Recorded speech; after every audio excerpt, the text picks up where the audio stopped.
मुंबईतील कबूतरखाने आणि कबुतरांना दाणे टाकण्यास सुरुवात व्हावी यासाठी जे ते जैन समुदायाचे मुनी निलीशचंद्र जे ते सकाळपासून आज आझाद मैदानात आंदोलनासाठी आणि उपोषणासाठी बसले होते। पण काही वेळापूर्वी या ठिकाणी मंत्री मंगल प्रभात लोढा आणि विधानसभेचे अध्यक्ष राहुल नार्वेकर आले आणि त्यांचं उपोषण जे ते थांबवलंय। नेमकं काय झालंय आपण त्यांच्याशी बोलणार। तुम्ही उपोषणाला बसले होतात, त्याच्यानंतर तुम्हाला मंत्री भेटून गेलेले आहेत, काय आताची भूमिका आहे तुमची?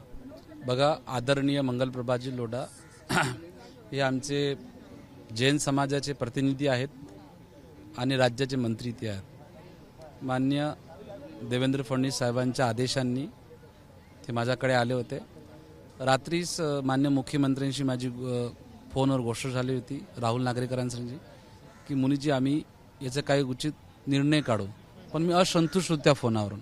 आज मंगलजी आले आणि याच्यासाठी आम्ही काही ना काही प्रयत्न लवकर करू। दुसरा प्रयत्न राहुल नार्वेकर जे आले, हर प्रत्येक समाजमध्ये ते माझ्या कामात आले। विले पार्ला बोलो, अंधेरी बोलो, सर्वजण आले।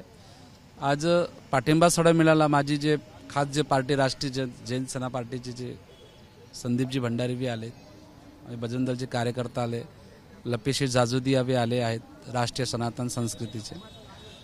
आता एवढे मोठे मोठे समाजाचे लोक म्हणतात की 15 दिवस त्यांना टाइम द्या,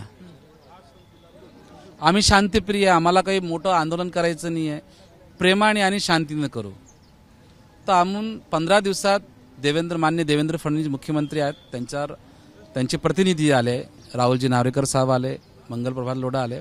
याच्यावर काही ना काही 15 दिवसात त्याचा काही निर्णय काढणार। मला असं वाटते की माझी जी मांग होती ती पूर्ण झालेली आहे। तुमची नेमकी मागणी काय होती आणि ती कशी काय किती पूर्ण झाली असं तुम्ही म्हणतात? माझी मागणी अजून पूर्ण झाली नाही आहे। माझी 3 मागणी आहे। आमचं विले पार्लाचं मंदिर तुटलं, अंधेरीचं मंदिर तुटलं, आता पुण्याचं बोर्डिंग विकून टाकलं ह्या लोकांनी।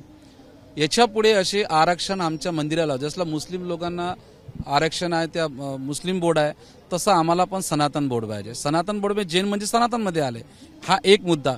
कारण की 100 वर्ष जिनाले आमचे तोडणार, आमच्या आस्थाला चोट लागणार। दुसरी गोष्ट, आमचे जे गोरक्षक आहेत, गोमाताला राज्यमाता घोषित केलं, त्यांच्यावर माझे 5 गोरक्षक हल्ले झाले। मालेगाव, मच्छिंद्रनाथ शिर्के, संभाजीनगर तिथे शिर्के, तिथं पण शिर्के आहे, त्याच्यावर चाकूने वार केले। हैदराबाद म्हणजे माझ्या गोरक्षकाला गोळी डाळ मारला। असे किती आमच्या जर हल्ले होतात आमच्या, त्यांच्यावर काही रक्ष देवेंद्र फडणवीस साहेबांनी घालावं। आणि तिसरं, आमचे 52 कबूतरखाने आहे ते आमचे खुलावं। मेन कबूतरखाना आमचा दादर खुल्ला तो जैन समाज की 15 दिवसात जो दादरचा कबूतरखाना नाही खुल्ला, वापस तीव्र शांतीपूर्वक आंदोलन करू। काही आंदोलन करणं या का कोणाला मारणं, प्रशासनाला काही हे करणं नाही। आम्हाला उपोषण जे महात्मा गांधींनी जे केलं आहे, शांती आणि प्रेमाने आम्ही बसू आणि आमच्या समाजाला आम्ही संघटित करू। याआधी तुमचं एक शिष्टमंडळ जे ते मुंबई महानगरपालिकेच्या आयुक्तांना भेटलं आणि त्याच्यानंतर दुसऱ्या का तिसऱ्या दिवशीच मुंबईत काही ठिकाणी जे ते फीडिंग करण्यासाठीचे कबूतरखाने 2 तासासाठी खोलले जातील अशी भूमिका मग पालिकेकडून आली। न्यायालयातून सुद्धा ते समोर आलं, पण तुमचा मुद्दा त्याच्यावर तुम्ही संतुष्ट आहात? मी त्याच्यावर संतुष्ट नाही। माननीय मुख्यमंत्री देवेंद्र फडणवीसजीने पुन्हा बोलले होते, तुम्हाला माहित आहे का की 2 घंटे तुम्ही दाना टाकू शकता। तिथे पहिले देवेंद्र फडणवीस साहेबांनी आम्हाला दिला आहे, हे प्रतिनिधी गेले आहेत, ते मला दावाला गेलेले, खुल्ली बात आहे। आम्हाला नवीन कबूतरखाने नको, आम्हाला फक्त पुराणे कबूतरखाने हवे आम्हाला। अब ते कोणते कबूतरखाने दिले त्यांनी? 100 किलोमीटर, ते 100 किलोमीटर जाणार का कबूतर? जाणार का सांगा तुम्हाला? पिजन आहे, तो पिजन फक्त 1 किलोमीटर अंतराकाल 2 किलोमीटर अंतर करा जाणार आहे। जाणार ना, जे त्यांची जागा आहे 100 वर्षापासून ते जागा तिथे आहे, तिथंच राहणार। दादर कबूतरखाना का बरं ठाम आहे मी? आमचे शांतीनाथ परमात्मा अटॅचमेंट आहेत। जसा शंकराचा नाग शोभतो शंकराला, दुर्गादेवीला त्रिशूल शोभतो, तलवार शोभते, तशी शांतीनाथ भगवानला कबूतर शोभते। ते आमच्या नजरेसमोर, आमचे दादा, आमच्या परमात्माच्या समोर जे कबूतर आहेत ते मेले आहेत। हा जैन समाजाचा आस्थाचा आहे। माननीय मुख्यमंत्री आश्वासन मंगल प्रभात लोढा राहुल नार्वेकर जी ने कहा, क्योंकि जैन समाज के साथ जो भी आस्था का जुड़ा है, हम उसके लिए हम प्रयत्न करेंगे। वापस संदीप जी भंडारी आए हैं, अल्पसंख्यक जैन मेमोरिटी के आए हैं, तो हम जो कार्य करेंगे, समाज तो हमारे साथ में है ही है। वाटतंय तुम्हाला 15 दिवसात दादरचा जो तुमचा मुद्दा आहे, दादरचा कबूतरखाना खुल्ला पाहिजे, तो खुल्ला जाईल किंवा त्याच्यावर निर्णय येईल? आमच्या जैन समाजावर आज तक कोणतेही अन्याय झाला नाहीये, कारण की जैन समाजाच्या रक्तामध्ये योगी बसलेला आहे आणि मोदीजी बसला आहे। अटल बिहारी वाजपेयी पार्टी आएगी, सरकारें आएगी, सरकारें जाएगी, राष्ट्र बचना चाहिए, धर्म बचना चाहिए।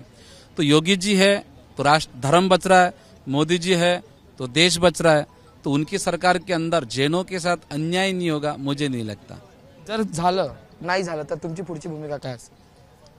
तेच कबूतरखाना खोलेंगे, मग ते मी तेच म्हणतोय की आंदोलन करू ना। विश्वास आहे आंदोलन यशस्वी होईल। हा, आंदोलन करायचं नाही, नाही जर झाली ना, नाही जर झालं तर वापस मीडियाला देऊ। धन्यवाद आमच्याशी बोलण्यासाठी होते निलेशचंद्र मुनी आणि हे या ठिकाणी आज आंदोलनाला बसले होते। पण मंत्री मंगल प्रभात लोढा आणि आमदार विधानसभेचे अध्यक्ष राहुल नार्वेकर यांनी त्यांची भेट घेतली आणि त्यांचं आजचं उपोषण तात्पुरतं थांबवलंय आणि येत्या 15 दिवसात दादरच्या कबूतरखान्यावर निर्णय देऊ असं त्यांना सांगितलेलं आहे। व्हिडिओ जर्नलिस्ट विनय राजभरसह मी अजय माने, एबीपी माझा, मुंबई। एबीपी माझा, उघडा डोळे बघा नीट।